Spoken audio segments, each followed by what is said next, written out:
Good morning, everyone. Good morning. Today is Election Day. It is a day that we have been dreaming of for more than a year. And as much as things have changed over the course of this campaign, in many ways it is the same campaign we launched on October 23rd. A campaign that looks to transform the most expensive city in the United States of America into one that's affordable for each and every person that calls it home. And I'm so thankful to the more than 100,000 volunteers who have brought us to this point, where we are on the brink of making history in our city, on the brink of saying goodbye to a politics of the past, a politics that tells you what it can't do and really what it means to say is what it won't do, and to usher in a new era in this city where we understand that we do not get to choose the scale of the crisis we face. We simply get to choose the manner in which we respond. And it is time to finally respond with the urgency that New Yorkers deserve. An urgency that reckons with these same New Yorkers having had to face rent hike after rent hike, year after year. These same New Yorkers having to wait for buses that never come. These same New Yorkers that have to move out of this city when they want to raise a family. And these same New Yorkers who have grown tired of going on Street Easy to find apartments in Jersey City because that's the only place they could consider affording. It is time now for a new day in our politics, and it is an honor and a privilege to be a part of a movement that has fought every single day to bring that day forward. And today, we have until 9 p.m. to say that our time has come. Thank you very much. How important All right, we'll take some questions. How important is margin of victory tonight in terms of what you would say is your mandate to get these affordable housing, free buses, and all the other initiatives passed? I believe that victory is a mandate in and of itself. All right, yeah, go ahead, Zach. Mr. Mamdani, why did you choose to vote in person today instead of voting early? You know, I wanted to make sure that I took every opportunity to speak to New Yorkers across the 5 boroughs throughout the duration of early voting, and it was a joy to vote alongside my wife this morning. On number All right, we'll go here. on Chris, go ballot ahead. question number 4, Yes. there's been some concern that would empower the mayor too much when it comes to housing construction. Did that at all cross your mind before you decided to vote yes? And how would you use that power responsibly if you are elected? That is a power, like all mayoral power, that must be used to deliver for New Yorkers. And I am looking forward to working alongside the City Council in delivering the kind of investments that so often communities have been denied, and to finally ensure that we understand the strength of this city be measured by the neighborhoods furthest from City Hall, not by the ones just closest. Zohran, Sorry, we'll go right here, right here. Are you concerned at all about any voter intimidation? There were some issues in New Jersey this morning, North Jersey, of bomb threats with the voting locations, not here, but your level of concern that could play out here somehow? It's incredibly concerning. Right. And I think that it is an illustration of the attacks we're seeing on our democracy. Sometimes they're blatant and explicit in the manner of these bomb threats. And we also have to know that here in New York City, I saw a young woman sharing a story of her mother who had voted for our campaign and was then harassed by another man at that poll site for doing so. And we have to understand this as part of the general approach the Trump administration has taken to trying to intimidate voters with baseless allegations of voter fraud as a means of trying to repress the voice of Americans across this country. And when we think about how best to fight Donald Trump, one way we can do so is by understanding Andrew Cuomo for what he is, the candidate endorsed by Donald Trump, Elon Musk, and Stephen Miller. All right, go ahead, Ed. Assemblyman, this has been a local race, but the nation and the world is now watching. And for those who may be curious or concerned about a 34-year-old Democratic socialist running the largest city in the country, what would you say to those skeptics? Well, I get older every day. Look, I think more about New Yorkers than I do about anything beyond our 5 boroughs.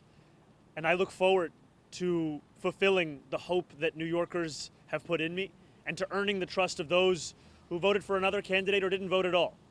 because my responsibility will be to the entirety of the city.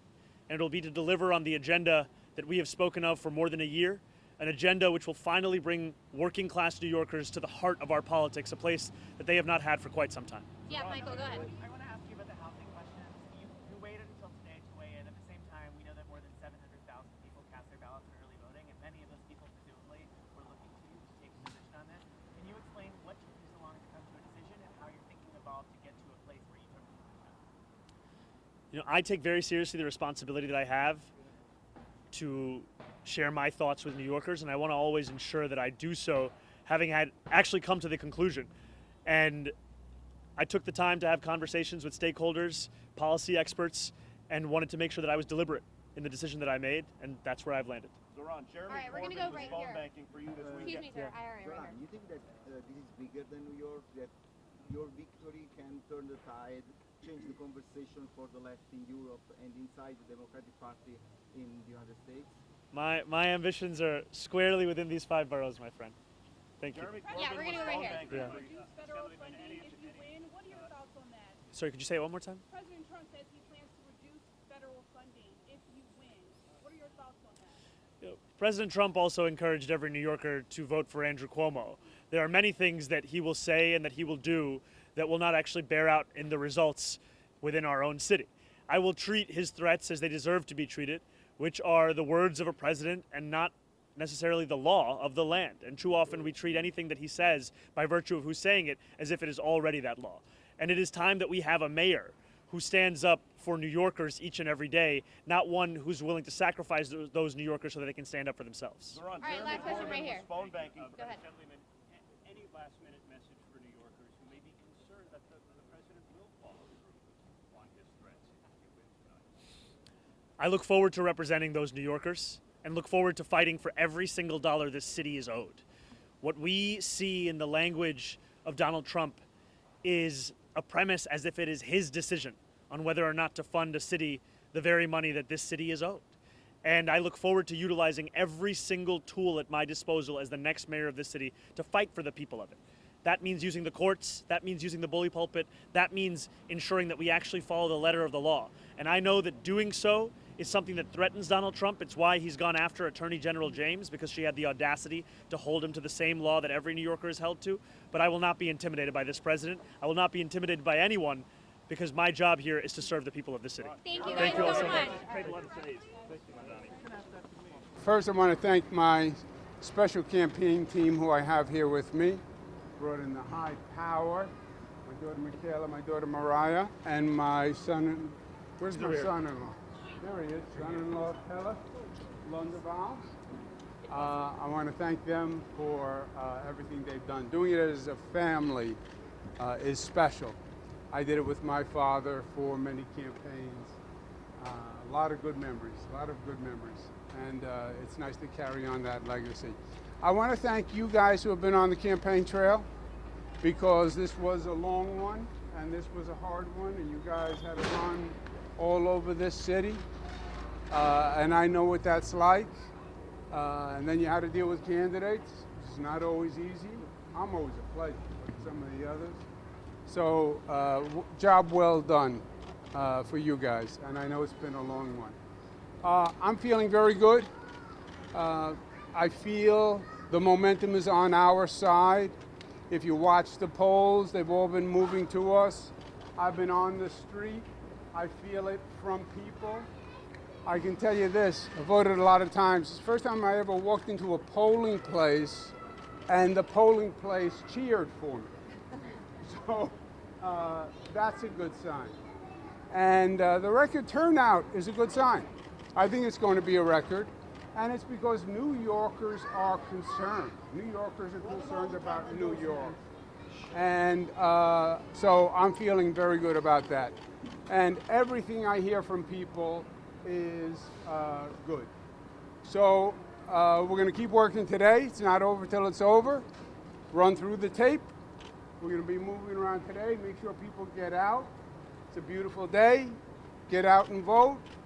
The most important election of my lifetime. And I'm not a kid, but this is the most important election of my lifetime. This is going to determine the future of the city of New York. May also determine the future of the Democratic Party. So get out and vote. Thank you. Mr. Cuomo, the president just Trump endorsement. Do you accept it from the president? The president does not support me. The president opposes Zohran Mamdani. The president believes Zohran Mamdani is a communist. He believes he's an existential threat. I believe he's a socialist and an existential threat, and not a dress-up socialist, right? Their school of socialism, this Democratic Socialists of America, government controls the means of production. No private ownership of real estate, abolish jails, decriminalize prostitution. This is frightening stuff. And I think that's why you're seeing New Yorkers react and New Yorkers turn out. I'm offering the exact opposite. Safer New York, 5,000 new police, 1,500 police on the subways. Make New Yorkers feel safe again. You want to bring the cost of housing down, which we have to do? You have to build more affordable housing. It's supply and demand. There's nothing tricky to it.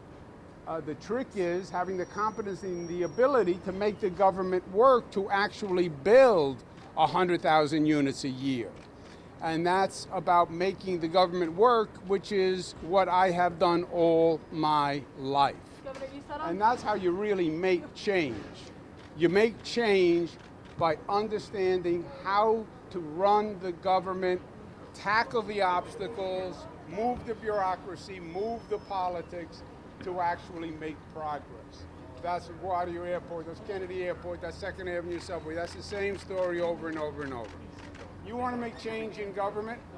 You think it's easy? You go and say, I want to make change. You know what they say? You can't. You can't. They give you a list of 1,000 reasons why it can't happen. The bureaucracy pushes back. You have to learn how to make that government work to actually deliver for people.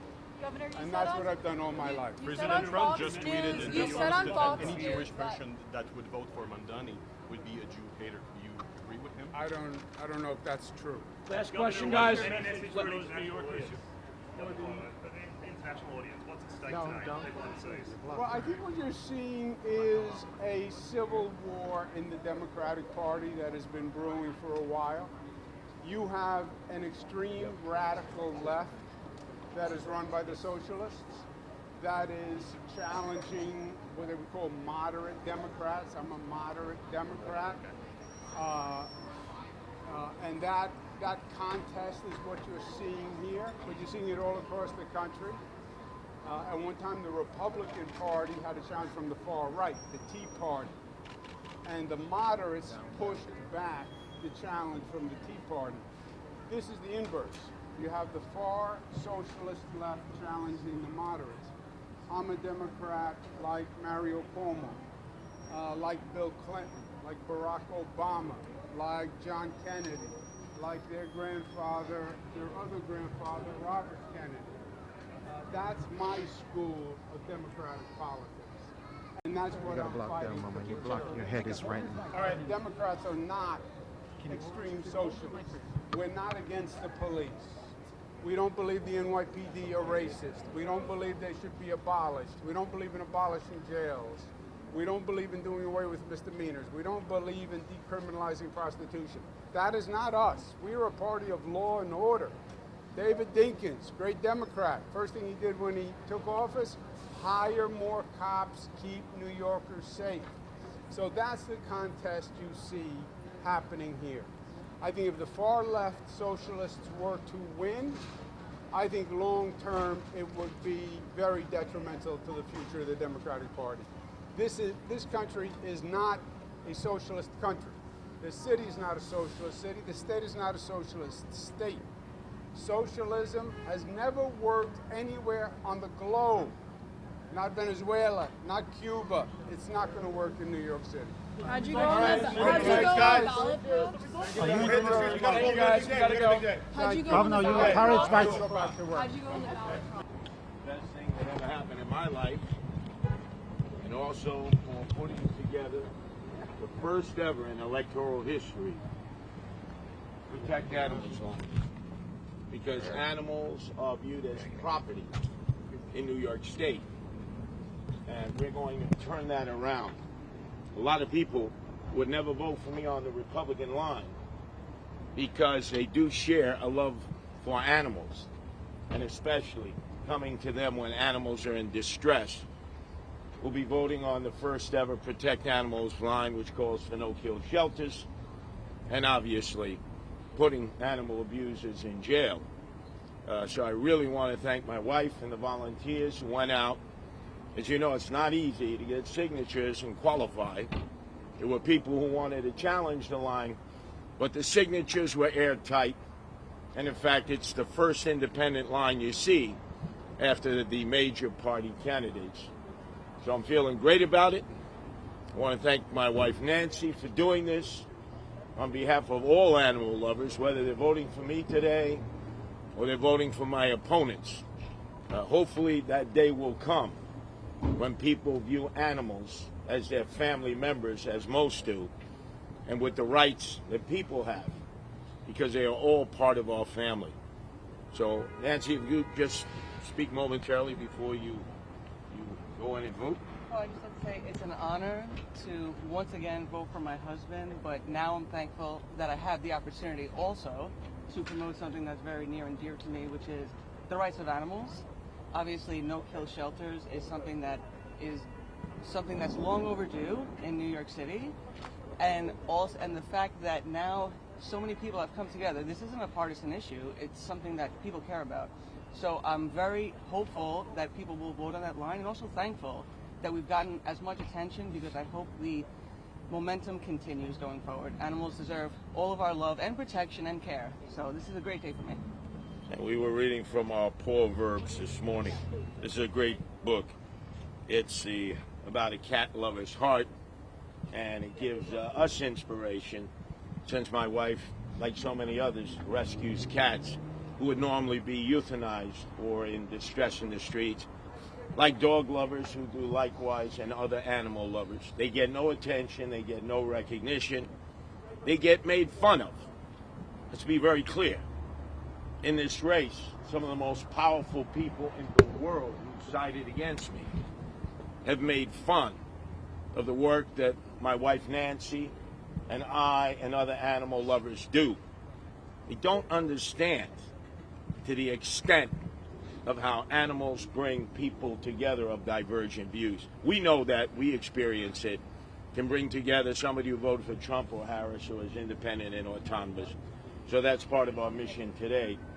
And I'm hoping people out there who would say, I'll never vote for a Republican, never, I can't.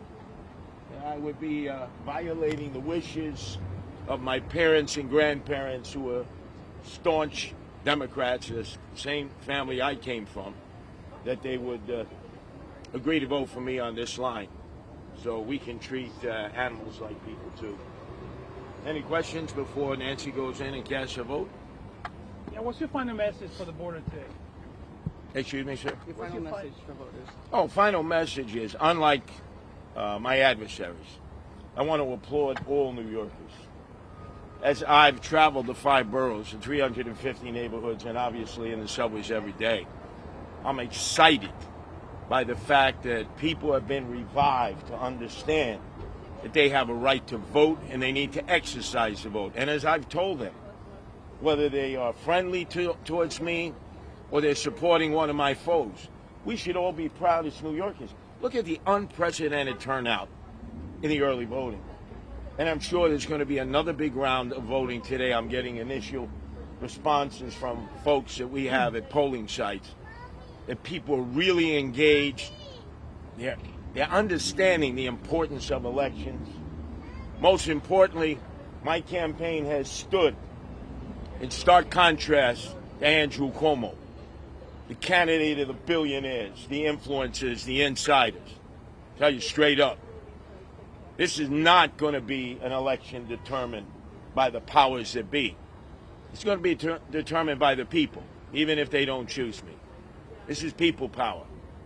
This is not the power of the political elite, the wealthy, the rich, who think they can wine you, dine you, and pocket line you like they have Andrew Cuomo. I don't have the billionaires. Zohran certainly has his fair share of billionaires.